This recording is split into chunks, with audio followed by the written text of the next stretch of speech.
Yo, what's going on, guys? And today, you guys know we're over. Look, this is crazy. First off, we're at 1,000. We've done over 100 episodes. Thank you if you guys are here with us today. And Jackson's going to be joining us in a few moments. He's in a hotel and still hasn't gotten his food. But basically, we are here live from Rockefeller Studios. I'm just kidding. No, but what we'll be talking about today is we'll talk about real quickly the Kawhi, John Wall, what we thought first looks. I know they played in a preseason game, but really first look at them. Kawhi off the bench, John Wall. I thought they looked fascinating. I really think John Wall will be the starter sooner rather than later over Reggie Jackson. And that's not me just saying that because I'm biased due to the fact that I'm from Baltimore, Maryland. So I used to watch a lot of John Wall because of the Washington Wizards. Now, with that being said, we'll also talk about the Lakers and the fact that they just need to play defense. And I think we're all agreeing that this Russell Westbrook is not working. And even though I became someone who believed that they could make this work. Now, besides that, we'll also talk about the Bucks looked good, even though they're missing Pat Connaughton and Chris Middleton. Bucks are still legit. And are the 76ers in trouble? And then we'll wrap up today's show, which will be a 45-minute show. I do have to leave early today due to the fact that I have to go film a commercial, and it's for a class. Now, I'm not actually in a commercial, but let's get right into it. And hopefully Jackson will join us while we're in the middle of this sooner rather than later. But I would like to hear any of your thoughts on anything we talk about. And the first thing we'll talk about is the Kawhi, John Wall. And I thought it was fun to see them both play out there tonight.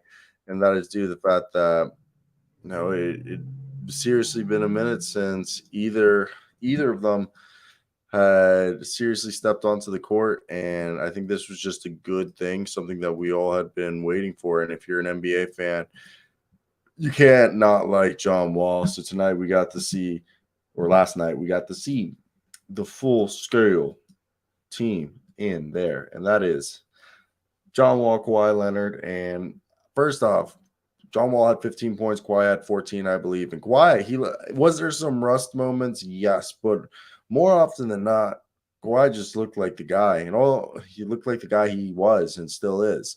And Kawhi's just the guy who's definitely just needs to get his legs back under him. I thought John Wall looked a bit more fresh than Kawhi. If I had to say out of the two guys who looked more fresh, it was definitely John Wall. And he just looked like a guy two-way. I know his shots weren't falling that he took from, I think he took 1 or 2 threes. But I think definitely looking at him, it was interesting to see the team play due to the fact that John Wall, Reggie Jackson's more of a shooting guard, combo guard. So with John Wall, he's more of the complete point guard. And this is something that the team's been lacking since they let Chris Paul leave, is an actual true point guard. So I found that one interesting as all hell. And I definitely think as John Wall just gives you more two-way, especially with the defensive side. But I like it because what they have right here is they can go big where it's John Wall, Paul George, Kawhi Leonard, Morris or Covington and Zubac, or they can go small where it's, Covington, Norman Powell, Kawhi, Paul George, and John Wall. And they have a variety of lineups that I think they can really use and utilize that would be good. And I just think John Wall being here just takes this team's ceiling to a whole nother level. And again, I know I'm biased to the fact that I am a John Wall fan, that I am I want the best for him. And this is a guy who's averaging 20 a game when he played for the Rockets after missing 2 years of injury. Now he's missed a year and a half. Dude, he's 100% healthy and probably in the best shape he's been in years. So for me, I don't think there's anything to worry about. I think this is a top to bottom. This is a good squad capable of doing a lot of things. And I've said it before, I do believe that this team is my championship contender, title favorite, if they can stay healthy for the regular season. Time will tell for that. Now, let's move on to a different subject, and that will be the Los Angeles Lakers. And look, It's hard. It's hard being LeBron. They should have won last night. Okay, I don't want to take anything away from the Clippers. First off, when I say that, but if they, if they could have made a shot, the Lakers, they probably would have won this. Also, right now, I want a biscotti. I don't know why, but I want a biscotti right now. And I look at this. LeBron, he didn't take over the fourth quarter for the full game. And for me, you know what that tells me? It's not that Father Time has came. It's just that I don't think LeBron is able to carry fourth quarters like he used to be able to. And now it's a bit harder. Okay. And yes, he had 20, 10, and 6.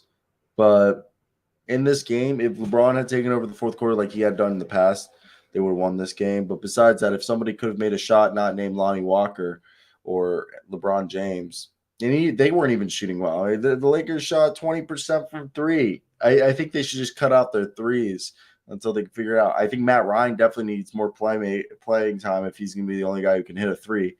Kendrick Nunn, I love his defense, but he's eating after being all right the first night and most of those points coming in garbage time. I mean, Kendrick Nunn shit the bed with all his opportunities. I like this one lineup that they ran. It was like Pat Bev, Lonnie Walker, Austin Reeves, LeBron, and Damian Jones. And it wasn't that bad of a lineup. But Juan Toscano, Matt Ryan, Pat Bev, Lonnie Walker, LeBron might have been their most efficient lineup. I mean, also, I wonder how sore Anthony Davis is this morning. Anthony Davis took quite a tumble. So I wonder if he'll be able to overcome, it's just interesting as well how seeing what is going on with this Lakers squad due to the fact that I think Darvin Ham's a good coach. And I know we're 2 games in, they're 2-0. I just don't think there's enough shooting. We live in a day and age in the NBA where you have to shoot the ball. You can't just sit there and not shoot the ball, or if you shoot it, just be bricking 45 times. You can't shoot 20%. I think 34 is league average, 35. And it's not that hard. It's not that hard. And my question is when they constructed this roster, I know they were trying to get as many defenders. And when you have this many defensive guys, we should just be taking twos at this point. If you tell everyone you don't feel like they're going to be able to just tell teams just to clog the paint, and they're going to, I mean, hopefully you have enough finishers to just finish around a clogged paint. I find like this team is legit if they play defense, but they need some 3-point shot or some sort of offense. I mean, they weren't even a good 3-point shooting team when they won their championship. They were like just below league average at 3-point shooting. And they've been every year worse at shooting the 3-ball since winning a championship. And for me, I think that's just one of the biggest problems. They don't have enough shooters. They don't have enough floor spacers. So the paint's just clogged, and they can't do anything about it. I think that's one of the worst parts about this whole thing is that I don't know if the Los Angeles Lakers will be able to be the team that we hope that they can be. And for me, I think it's just something rather interesting because I wonder what moves are available. Can they call up the Hornets and see if they can get something there for Russell Westbrook? Could they do the same with the Spurs, Doug McDermott, Josh Richardson? Hit up the Jazz, Conley, Clarkson, Malik Beasley, Rudy Gay, all those guys are available. You got to look around the league and just see how you could package up that contract and move them. And there's a lot more teams trying to tank this year, so you could probably get away with it this season instead of – it's just hard. And Russell's not helping by going 0 for 11, okay? And for me, I just think it's just incredible to think about everything that they're wasting LeBron James's prime. Not prime, but LeBron James's last few years of his career. And it's a shame. That's the biggest part. It's a shame. Because this team would be better. And I think it definitely could be better. And what interests me is just how do they allow themselves to improve and it's obviously through a trade, but they said they're not doing a trade till Thanksgiving. And I don't know. Just think they're going to stack up a lot of losses before Thanksgiving if they're going to win. I mean, if they're going to continue to roll this team out. And I know they have a few injuries. Dennis Schroeder hasn't played. Thomas Bryant hasn't played. Okay, so there are guys who are going to come back. Troy Brown Jr. hasn't played. So the jury's still out. But I will say, not excited about this whatsoever. So that's why I want to hear your guys' thoughts. Just open the Red Bull. Need to get some energy. Energico. Ooh. I wish we could pause the stream till Jackson gets there. Because I want to see how long. Because I put a thing up saying we'll be right back. Which I don't know. But as we move on, let's talk about the Milwaukee Bucks. Okay. They're without Chris Middleton and Pat Connaughton. One key starter and another key rotational role piece. And I definitely found it as an interesting game, to say the very least. We can agree that Bobby Portis put up a double-double and continues to, say, yo, I want to be sixth man of the year. And, he's showing that he might be worth the argument. It's definitely interesting to see because, I'm a big fan of what the Bucks have going there. And the fact that they beat the Sixers is either that the Bucks are really that good or the Sixers might be really, there might be deeper problems. And I've suggested that the problems for the Sixers is Doc Rivers. I think Doc Rivers is trying to coach like he's still in 2008. But Milwaukee, they're always trying new things. You had Javon Carter and Drew Holiday just piercing the defense, then Wes Matthews and George Hill off the bench, showing that they're still effective, at least in the beginning of the season. And then you had Jordan Nwora out there too. You had starting, I believe, Grayson Allen with Jordan Nwora spelling him, and Bobby Portis coming in for Giannis Antetokounmpo or Brook Lopez when they needed a breather. And I thought it was a good game. I found it interesting. I really liked the Javon Carter, Drew Holiday attack on defense. That point of attack, defensive pressure is unmatched. I really did find it interesting. And I thought part of the reason why they were thriving in the situation that they were was due to the fact that they were able to constantly pressure the opposing ball handlers and force the Sixers to not be able to score really from three. I know they hit threes, but they weren't able to score effectively. They really had to score by trying to beat them inside. And the floor continues to be pretty well spaced for Giannis Antetokounmpo and Brook Lopez. I mean, Brook Lopez went out there and shot 12 three-pointers. Brook Lopez, ultra confident in his three-point shot at 17 points. It was a good game. I had fun. But one thing that I think we're going to take away is that I think the Bucks' culture is built around the defense.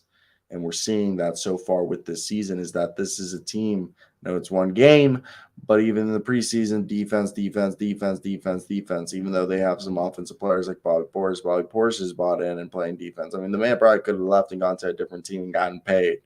And I think it's definitely going to be interesting as all hell. Now, I think so. Jackson just told me he might not be coming. And we're going to probably run through this episode a little bit quicker because I do have things to do today, and it's fine. So I'm going to respond to Jackson. But, yeah, I think the Bucks are a good team, but defensively, I think if they continue to play like this before Chris Middleton comes back and then Chris and Pat will come back in the next 3 to 4 weeks, this team's a title favorite like they've been for the last 3 years, okay?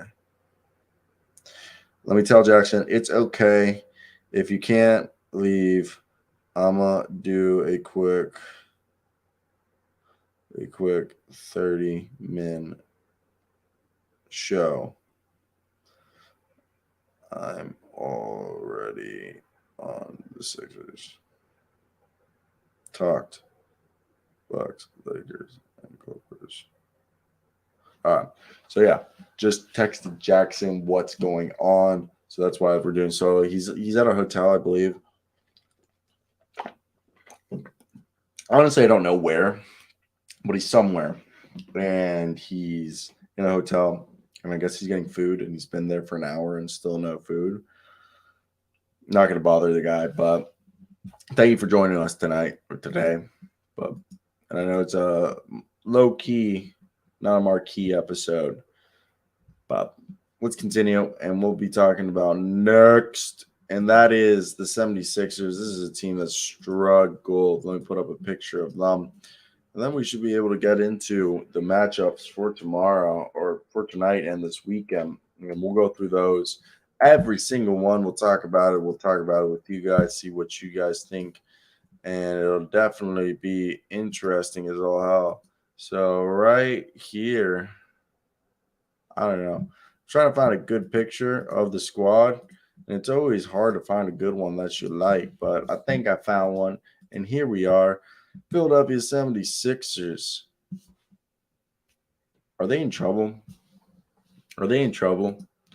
First off, it's not like the Bucks shot well, but the Sixers were shooting like they're the Los Angeles Lakers.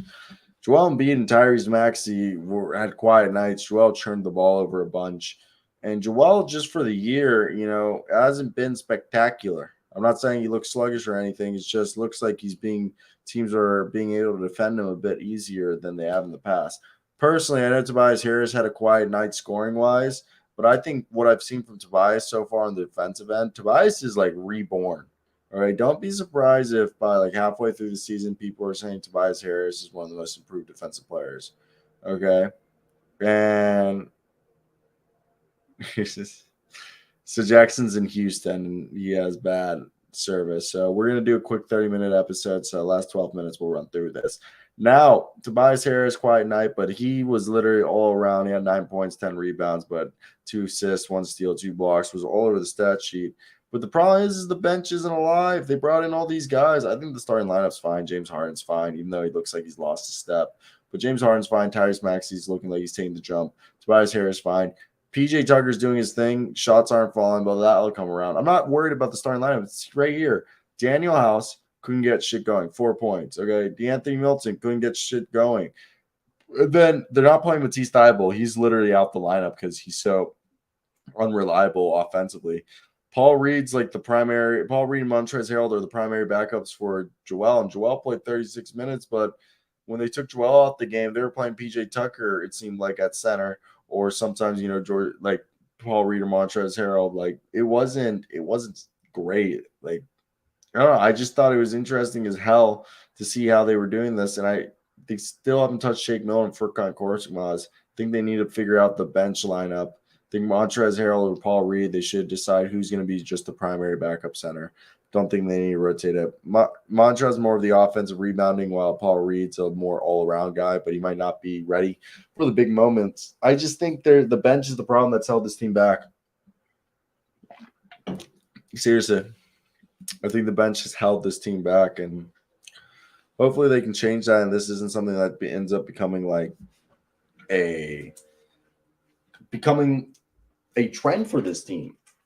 And this is where I want to talk about Doc Rivers. Let me grab my jewel and let me tell you what I think about Doc Rivers. So I got 3 teams. I'm a Orlando Magic, Timberwolves, and Wizards fans. That's my 3 number 1 teams. I love them equally. If I had to choose one gun to head, it'd be hard to choose between the Magic or T-Wolves.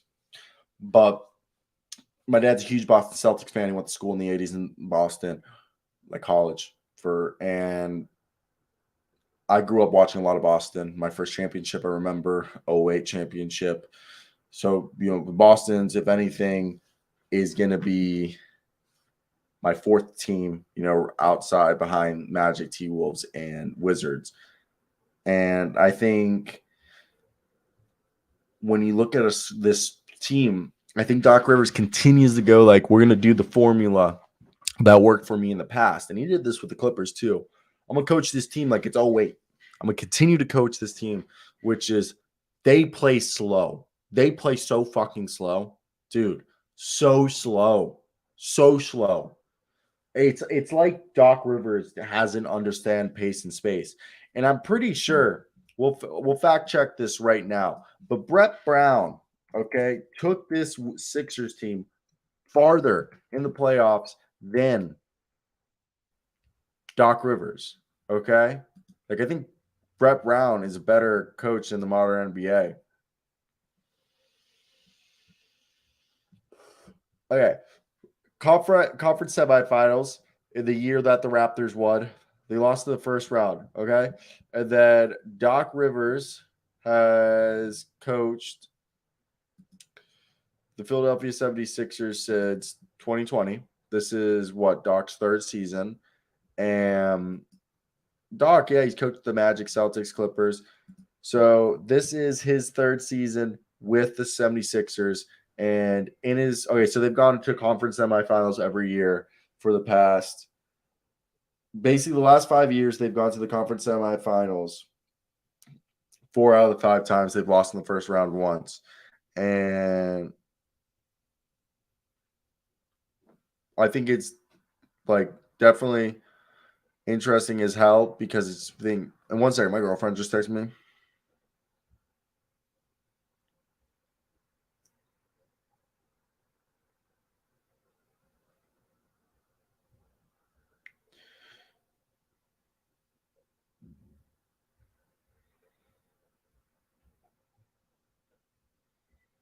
All right, my girlfriend.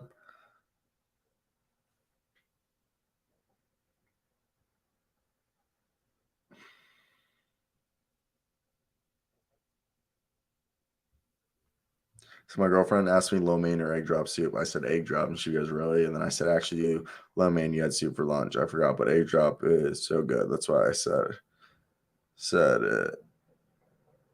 And then she's probably going to be like, I don't know. I feel like I don't know, but going back to this Doc Rivers and Brett Brown comparison, I mean they went the same far. Okay, Brett, the best record 49 and 23, and then 51 and 31. So he had actually because it was less seasons, his first less games, so 72 season. So he actually had a 68% win with his first season. So Brett Brown in his first year, or not in his first year, in his last 2 years, 62. And so Brett Brown's best season was the same win record they had last year. Oh, wait, he went 52 and 30 the year before, so 63%. So, yeah, I don't know. And Brett Brown's playoff record was 12 and 14 with the team. And with so far in Philadelphia, he is 13 and 11. 12 and 14, that's 26 games and one's 24 games. So Brett Brown played 2 more games. I mean, it's weird. I don't know who's the better coach, but it just feels like this team was better coached with our man, Brett Brown. Now let's talk about the previews for tonight, guys. Let's run through these, and we'll also do tomorrow's. Want to hear your thoughts? I think it's definitely interesting to think about like what this is all about. This team is definitely interesting. So we're gonna go not team this weekend is interesting. So let's go right here and let's talk about all the games tonight. I'm gonna give you guys my favorites. So we'll start off with the 6 p.m. slates, and that is going to be the Pelicans versus the Hornets, the Spurs versus the Pacers, the Bulls versus the Wizards. Obviously, I'm going to take the Pelicans right here. Brandon Ingram, Herb Jones, CJ McCollum, Giannis Valanciunas, and Zion Williamson gonna smack their dicks around the Hornets. Now the Spurs. I got the Spurs versus the Pacers. I'm gonna have to take the Pacers. Unless the Spurs young guys and Greg Popovich really coaches them up. Greg Popovich is over here going like, I'm not being old man, but you want to know a thing about me? I'm gonna go out there and get us Victor Wembanyama. Because if I'll be damned if I don't win another championship before I retire. Okay, that's how I honestly feel. How Greg Popovich is feeling. But if I had to put money on it, I'm taking the Pacers tonight. Just Benedict Mathurin, okay, Tyrese Halliburton, Chris Duarte. I mean, it's Isaiah Jackson time with Miles Turner injured. So, And then Bulls versus Wizards. This is going to be personal biasy. I'm going to take my Wiz, Kristaps Porzingis, Bradley Beal, Kyle Kuzma. Then he's out, so it's probably going to either be Corey Kispert, Rui Hachimura. But this is personal biasy right here. I'm going to take the Wizards. But if there was personal biasy against on the side, if the Bulls play like they did the other night, you got to take the Bulls here. But I think the Wizards play like they did the other night. I just want my Wizards to win, but Bulls are probably the favorites right here. Just DeMar DeRozan. Vooch was playing defense. The fact that Vucevic was playing defense, that's why if I was going from a journalist standpoint, I'm going Bulls, but personal bias here, I want to see my Wizards win tonight. Kristaps Porzingis, Bradley Beal, Monte Morris. But let's move over to the next slate of games, and those are the 6:30 games. And Orlando Magic versus the Atlanta Hawks. I'm going to give this one to Atlanta. They're the better squad with more vets and win now mentality. But the Magic, Paolo Banchero, are really good, and they lost a top fought game against the Pistons. And for me, yes, the Magic might give the Hawks a run for their money, but it's probably going to go to Atlanta. Next game, and it's just Trae Young, DeJounte Murray, John Collins, and DeAndre Hunter looked unbelievable. They combined for like 89 points. And then Onyeka off the bench. Then you have the Raptors versus the Nets. Dude, the Nets just didn't look like they wanted to be out there. They looked discombobulated. So I'm really thinking right here that it's going to go to the Raptors. They're just such a good team, and I just love Nick Nurse. Scotty Barnes and Pascal, baby. Celtics versus the Heat. Jury's still out with the Heat, but this doesn't look like the same old Heats. This looks like the beaten, broken Heats. And the Boston Celtics look, decent. And they won the first game over the Sixers. Got to take Boston right here. Next up, we got Pistons versus Knicks, Grizzlies versus Rockets, and Jazz versus T-Wolves. I'm taking the Pistons here. I think Pistons are going to continue to shock people. I think they're going to start the year off strong. Cade Cunningham, Bojan Bogdanovic, Sadiq Bey, Jaden Ivey, and Isaiah Stewart. I think are going to just be too much for those Knicks. Now, the Grizzlies, unless Cam Reddish and Jalen Brunson put on a show, but guys, Grizzlies versus Rockets. Come on, Santi Aldama and Ja Morant are going to lead the Grizzlies over the Rockets. Rockets, another team looking to get themselves Victor Wembanyama. Utah Jazz, T-Wolves. T-Wolves are definitely going to have to win this game. Can't let Rudy Gobert's former team beat y'all. Plus, Danny Ainge is probably calling Will Hardy and saying, y'all can't be winning. Lose.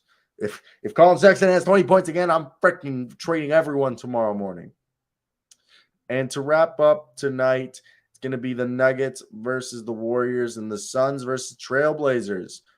Okay, the Nuggets versus the Warriors. We got to go Warriors because the Nuggets did not look good. But don't be surprised if Nikola Jokic, Jamal Murray, Michael Porter Jr., Aaron Gordon, and Kentavious Caldwell-Pope, who couldn't hit a shot to save his life last game, come to life and win this one.